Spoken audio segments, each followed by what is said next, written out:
সূরা ফাতিহা তাফসিরে এসেছে। হযরত আনাস রাদিয়াল্লাহু তাআলা আনহু খুব গুরুত্বপূর্ণ একজন সাহাবী, তিনি বলেন একজন সাহাবীকে সাপে কামড় দিয়েছে। কিসে কামড় দিয়েছে? একজনকে সাপে কামড় দিয়েছে।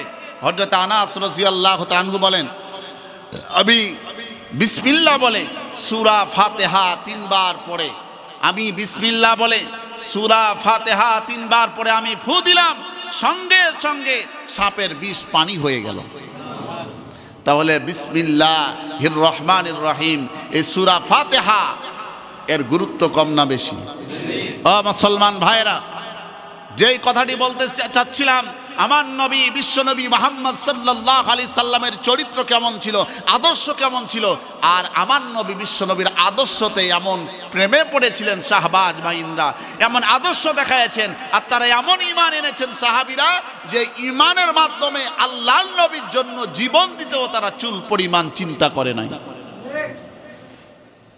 বাড়িতে যা বলিয়েন ঠিক নাকি? কোথায় যা বলবেন ঠিক? বাড়িতে যা আল্লাহু আকবার, আল্লাহু আকবার। এবার বলেন, এই কোরআনের মধ্যে কয়টা ভুল আছে? জি, 10টা, 5টা, একটাও নাই। আল্লাহু আকবার, জোরে বলেন আল্লাহু আকবার। যেই কিতাবে ভুল নাই সেই কিতাব মানতে কি সমস্যা? দুনিয়ার যত কিতাব আছে সমস্ত কিতাবের ব্যাপারে একটি কিতাব আছে, একটা বই আছে, বইয়ের নাম হচ্ছে বাইবেল কুরআন বিজ্ঞান। বইয়ের নাম কি? বাইবেল কুরআন বিজ্ঞান। তার নাম হচ্ছে, লেখক হচ্ছে ডক্টর মরিস বুকাইলি। লেখকের নাম কি? Doctor Morris Bucaille. তিনি তিনার ভূমিকায় তিনি লিখেছেন, আমি মুসলিম হওয়ার পূর্বে, আমি মুসলমান হওয়ার পূর্বে পৃথিবীর জামিনে যত ধর্ম আছে সমস্ত ধর্ম নিয়ে আমি গবেষণা করেছি। সে পূর্বে ছিল খ্রিস্টান ধর্মাবলম্বী। তিনি বলেন, আমি এমন কোনো ধর্ম নাই যে ধর্ম নিয়ে আমি গবেষণা করি নাই, প্রত্যেকটা ধর্মের মধ্যে কিছু না কিছু আমি ভুল পেয়েছি। আমি সর্বশেষ চিন্তা করলাম মুসলমানের ধর্ম নিয়ে, ইসলাম ধর্ম নিয়ে, এই ধর্মের মধ্যে কোনো ভুল আছে নাকি? এই মুসলমানদের ধর্মের কিতাবের নাম কি? জি জি জি, আল কুরআন। তিনি বললেন, এই কোরআনের মধ্যে কোনো কি ভুল আছে? এই চিন্তা ভাবনা করে কোরআনের ভুল ধরা শুরু করবেন। চিন্তা করলেন, কোরআনের যদি ভুল ধরতে চাই আগে তো আমাকে কোরআনটা জানতে হবে। এই কোরআন জানার জন্য সর্বপ্রথম তিনি কোরআন শিখলেন। কোরআন শিখার পরে, ও মুসলমান ভাইয়েরা, আপনাদেরকে একটা অ্যান্টিবায়োটিক ওষুধ দিয়ে এই জায়গাতে সমস্যা আছে, লাখ টাকা দিয়েও পাবেন। কেউ যদি আলিফ থেকে ইয়া পর্যন্ত, বলেন তো আরো জোরে, শুনতে পাই না, জোরে বলেন। আলিফ থেকে ইয়া পর্যন্ত নিজ নিজ মাখরাজ থেকে, এটা হচ্ছে হার্টের ওষুধ। এটা কিসের ওষুধ? আপনি হার্ট অপারেশন করবেন, 2 লাখ, 3 লাখ, 4 লাখ, 5 লাখ, 7 লাখ, 8 লাখ, 10 লাখ চলে যায়, যাই কি যায় না? আমাদের অত্র এ মসজিদের সভাপতি উনি অপারেশন করেছেন, কত গেছে ভাইজান? 4 লাখ গেছে।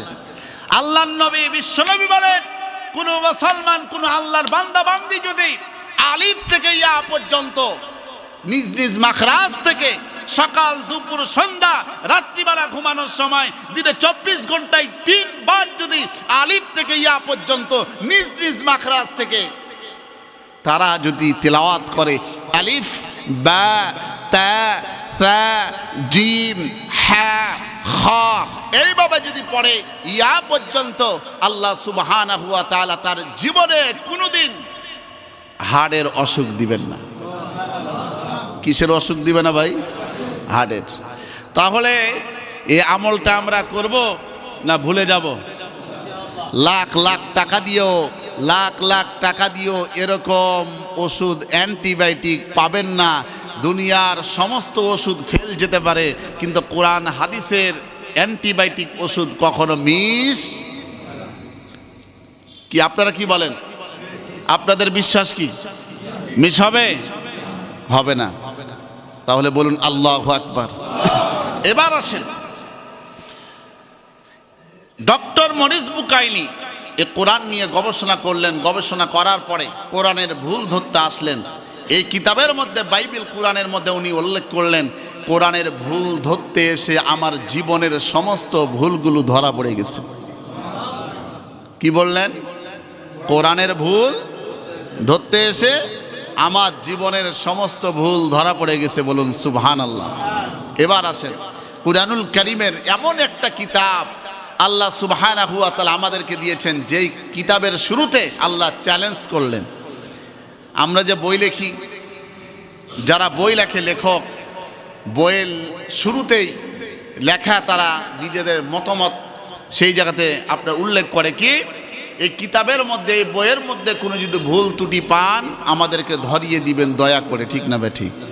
কিন্তু কুরআনুল কারীম বলেন যালিকাল কিতাবু লা রাইবা ফি, এই কিতাবের মধ্যে কোনো ভুল তো দূরে থাক, সন্দেহ নাই। ভুল তো দূরে থাক, সন্দেহ নাই। সুবহানাল্লাহ, জোরে বলুন সুবহানাল্লাহ। ও মুসলমান ভাইরা, এবার আসেন, আল্লাহ পাক রব্বুল আলামিন এই কিতাবের মধ্যে কত সুন্দর কিতাব দান করলেন। এরপরে আল্লাহ পাক রব্বুল আলামিন কুরআনুল কারীমের ব্যাপারে এই কিতাবের পরিচয় দিয়ে আল্লাহ জানায় দিলেন, বিসমিল্লাহির রহমানির রহিম।